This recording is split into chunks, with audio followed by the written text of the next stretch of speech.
Alright, now you go on to say you are ignorant and vulnerable to bullshit antichrist propaganda of atheists that is 90% lies and 10% bullshit deception. Oh, wow, your grammar sucks. You could use some commas in there. But anyways, nothing about atheism says that it's anti-Christ. Atheism is simply the lack of belief in God or gods. I happen to be an anti-theist, which means I am against all religion. So, and that's just an assumption that 90% lies and 10% bullshit deception. That's your assumption, and it's entirely false because, I don't know, it just is, because I'm not going to give a reason for it to be just like you. And I say also, before I move on to the next subject, let me remind you that all of your credentials mean nothing in a debate.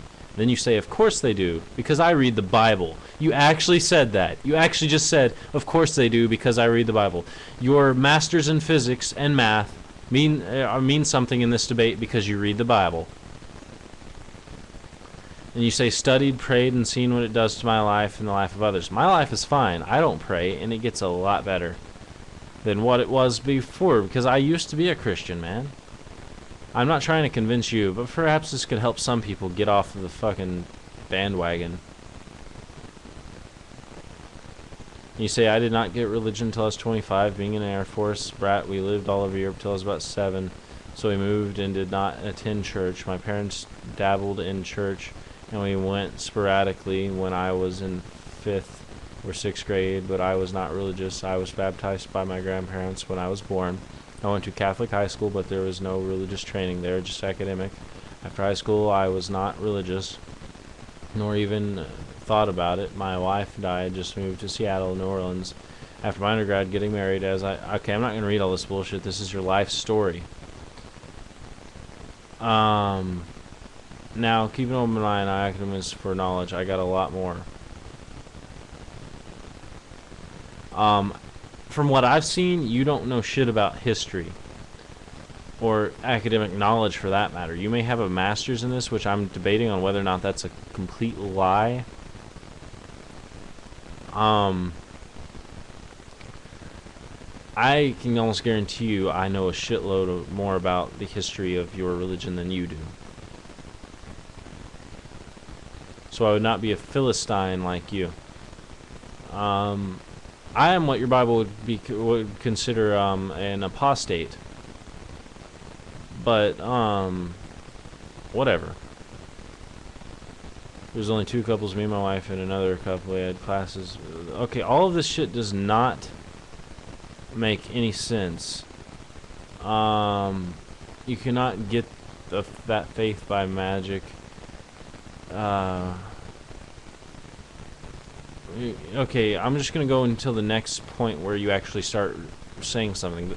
People, there's like a huge 3-page thing here of him telling me a story that has no point.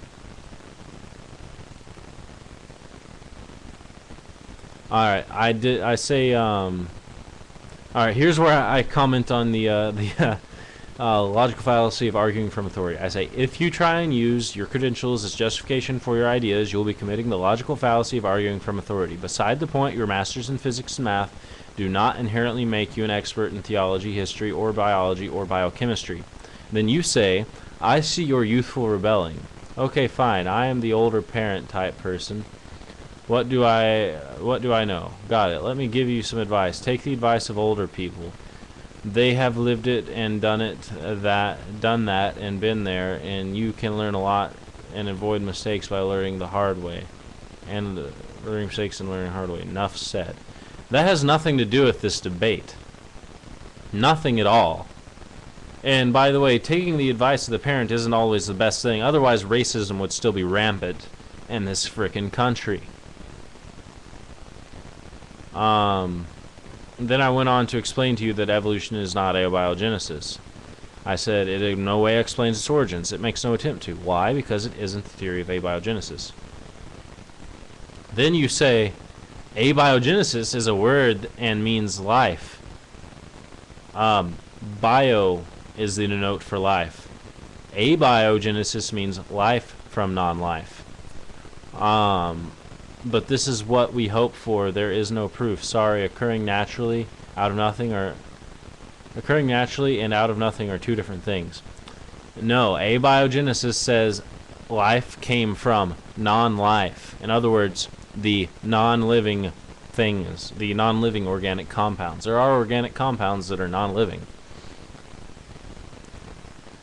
Then you say, alright, are two different things. What is naturally? Where does all the information in our DNA and RNA genome come from? Well, it comes from the replicators. We've seen this. You can find that out now. Then you say the problem is you high school students cannot read and write in standard English. You can't do advanced trigonometry, algebra, calculus. You certainly don't know basic science, chemistry, biology, and physics. Yet you are taught evolution as fact. You kids have no clue what they teach you and don't tell you of the failures in the theory and make it all sound perfect as it is a lie. Okay, first off, you're talking about standard English, being able to not read and write in standard English. You are the poster child for poor English grammar. Or poster adult, whatever the fuck you are. So far, there haven't been any failures in the theory, because if there's a failure in a theory, it's no longer a theory. It's back to the drawing board Darwin. Alright? Every time you hear this is evolution, put a big old question mark next to it and repeat. This is a theory based on assumptions and forced into a theory. No, this is a theory based on evidence. No assumptions, evidence. Your assumption that God exists isn't even a theory. Theories and assumptions do not mix. Hypotheses and evidence and then conclusions drawn help a theory. The theory itself comes from the hypothesis and the evidence. I hypothesize that this pen is magical. I can't show that it's magical in any way. I try and test it, it doesn't come out as magical. The theory that holds is that this pen is not magical.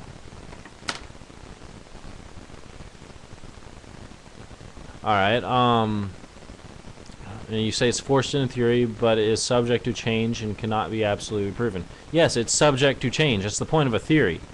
If something ever comes out that disproves it, then it'll disprove it. I am not taking it on faith. I'm taking on the fact that there's evidence for it. Scientists are people and make mistakes and are subject to subjective bias. Yes, there are people who make mistakes, but in a collective whole, the science itself is not mistaken. It's not a huge conspiracy, in other words. Scientists are trying to take for grant money, tenure at university, job for life, and prestige fame. You make no sense. Your grammar sucks. Alright? Science is not pure because humans are involved. Don't be a gullible idiot. Be a skeptic. I am a skeptic. What the fuck? Apply 50% of your skepticism of religion to science. I have. That's how I check and see whether or not I think something is true. And when I see the evidence is there, as it is for evolution, then I realize, hey, this is the best explanation. Even the fucking Pope says that this is the best explanation. Or at least his science advisor does. And no, I'm not in the mode that if it is against religion, it must be true. There's certain things that I would never say that people shouldn't have the right to believe what they want about fairy tales and whatever. I don't think that that's true. But at the same time, I am against religion in many things because religion does a lot of horrible things.